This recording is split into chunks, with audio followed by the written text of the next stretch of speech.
Ես նախաձեռնությունը առաջացավ, քանի որ մի քանի անգամ մենք առնչվեցինք այս 5 տարիներին տոների հետ կապված որոշ փոփոխությունների եւ հիշատակի օրերի, երբ որ նայեցի ես մեր տոների վիճակը, թե ինչպիսին է օրենքում, պատկերավոր ասած, գյուղի հին տան հետևի մասում չերևացող տեղում նետված առարկաներ ոնց որ լինեն մեր տոները։ Ասենք կանանց տոնի շարքում ավելացվում է, չգիտեմ, ինչ-որ կանանց տոնի հետ կապ չուներ մեկ այլ տոն եւ այսպես առաջին միտքը որ եկավ այդ կարգի բերելու ընթացքում որոշեցի մի քանի առաջարկներ անել, որոնք ավելի տեղին կլինեն, այդքան էլ ճիշտ առողջություն եւ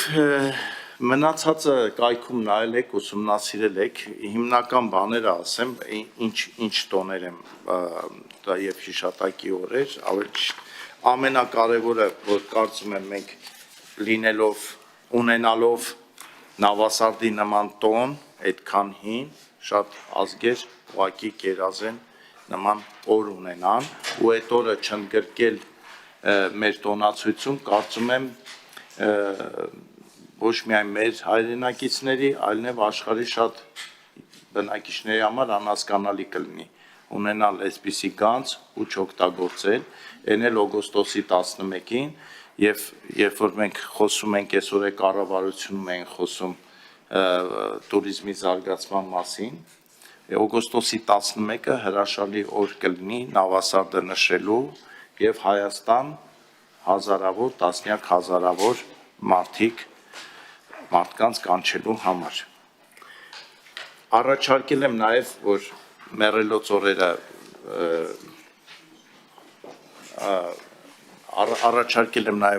մեռելոց օրերը 5 մեռելոց օրերը եւս տոնացույցում ընդգրկվի։ Այստեղ ես նայել եմ կառավարության առաջարկները, որ առաջարկում են ինչ-որ այլ լուծումներ, քան ոչ աշխատանքային օրնա, դա իմ համար էական չի։ Կարևորը մենք արձանագրենք այդ օրերը եւ այս ընթացքում այդ լուծումները կգտնենք։ Ես համաձայն եմ կառավարության ներկայացրած այդ առաջարկների հետ, որտեղ առաջարկում է այլ լուծում գտնել, քան ոչ աշխատանքային օրն է։ Առաջարկել եմ նաև տոն օրեր սահմանել ազգային փոքրամասնությունների համար իրենց իսկ առաջարկով կառավարությունը այդ օրերը ամրագրի, ասենք մեր ազգային փոքրամասնությունները կառավարությանը ներկայացնում են, որ մեր այսինչ օրը մեր համար պետական մակարդակով նշվող տոն պետք է լինի, որ գործատուներն էլ դպրոցներում էլ համալսարաններում էլ իմանան, որ այդ օրը օրինակ, ասենք, այս կամ այն համայնքի համար տոնական օր է։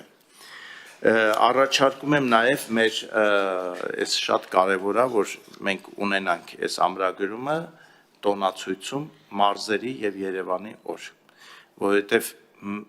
փորձը ցույց է տալիս, որ օրինակ Տավուշեցին Վայոց ձորի մասին գրեթե ոչինչ չգիտի եւ եթե սոցիոլոգիական հարցում անենք, կպարզվի, որ օրինակ տավուշեցիների ընդամենը 4%-ն է եղել Վայոց ձորում եւ Վայոց ձորցիների, ասենք 2%-ն է եղել Տավուշում անեն Թիֆլիս գնալուց։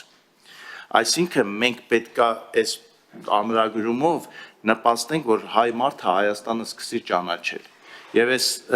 միտքը կարևոր գաղափարն է, որ ոչ թե օրինակ որ Տավուշում կամ չգիտեմ, ասենք Գեղարքունիքում այդ օրն է, այդ օրը գնանք Սևան կամ մեկ այլ, ասենք, Գավառ, չէ, ես նպատակը էսա, որ այդ օրը ամբողջ Հայաստանում, դպրոցներում, համալսարաններում, բակերում, հրապարակներում նշվի այդ մարզի օրը, այդ մարզը ներկայացնի իրեն ինչ ունեն, ինչ չունեն, դա կխթանի համ ներքին туриզմը, համ էլ մենք մեզ կճանաչենք։ Ի վերջո երկար ժամանակ պետություն չունենալով մեր մոտ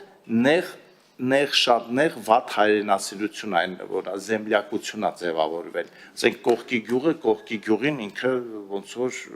խորթ է շատ նայում, որովհետև երբ որ պետություն չունես, այդպիսի կայսրություններ, այդպիսի բան են զարգացնում, որ ազգը միաբանված չլինի։ Ես կարծում եմ, այս կառավարությունը ներկայացրել է, որ ես շարքը գրել էի հերթականությունը, կառավարությունը գրել էր, որ պահպանենք Երևանի համար հոկտեմբերի 2-րդ շաբաթը, այդ ընդունելի է, մենք դա կփոխենք, ասենք Երևանին 2 շաբաթ առաջ կբերենք, մնացած ես նենց եմ կազմել, հաշվի առնելով նաև այդ մարզերի կլիմայական պայմանները, որովհետև հիմնական միջոցառումները բնականաբար տվյալ մարզում պիտի լինի, որ ըստ կլիմաների էլի, ասենք որ հարմար լինի նշելու համար բացօթյա միջոցառումների ժամանակ։ Հիմնականում սա էր, եթե հարցեր լինի կպատասխանեմ, եթե չլինի մնացածը լրիվ կայքերում եւ այլն դրած է, եւ ես ձեր շատ ժամանակ չխլեմ, այսքան է, եթե հարցեր լինեն։ Շնորհակալություն, պարոն Նազարյան, նախագծի հիմնական զեկուցողին հարցեր տալու համար հերթագրում հարցեր չկան, կան, խնդրեմ Տիկին Ղազարյան։ Շնորհակալ եմ, պարոն Նազարյան, ես այդ մարզերում տոնախմբություններ կազմակերպելու եւ այլնի հետ բնականաբար շատ համաձայն եմ, բայց ֆինանսական առումով որևէ հաշվարկ կա, օրինակ համայնքապետարանն է դա իրականացնում, ինչպես է դա իրականացվելու, այսինքն պատկերացում մոտավորապես կա։ Օրինակ մենք տեսել ենք տարբեր, օրինակ գինու փառատոն Արենիում եւ այլն, այսպես կազմակերպում ընդհանուր առմամբ կա նման բան, բայց կոնկրետ օրինակ գինու փառատոն, ոչ թե մարզին նվիրված տոնախմբությունը։ Կարելի է դրան գրկնել։ Շնորհակալություն հարցի համար, դա բան է, ես կարծում եմ դա եւ կառավարության եւ մարզպետարանների համատեղ աշխատանք կլինի, բայց առավել շատ ոչ թե որ ծախսը ընկնի բյուջեի վրա, պետական բյուջեի կամ համայնքային բյուջեի վրա, այլ ներգրավել նաև գործարարների, որոնք ցանկանան օգտակար լինել եւ ներկայացնել իրենց արտադրանքը եւ ներկայացնել իրենց սոցիալական ծառայությունները եւ օգնում ենք եւ իրենց կառավարությունը իհարկե կարծում եմ ոչ մեծ ծախսերի առումով մենք կստանանք ավելի մեծ փոխհատուցում էլի այդ ծախսերը անելուց հետո, որովհետեւ փորձը ցույց է տալիս, որ օրինակ երբ որ Արենիում ուզում էին երկու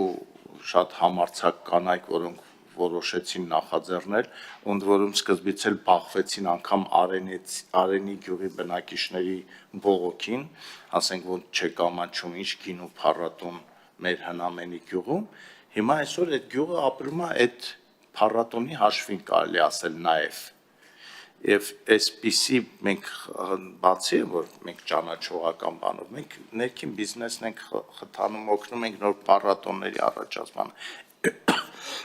Ի վերջո մեր երկրի զարգացման հիմքը պետք է դնենք туриզմի զարգացումը,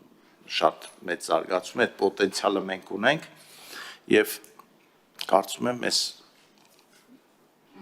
դրական կլինի ու պետությանն շատ մեծ ծախսերի տակ չենք գցի։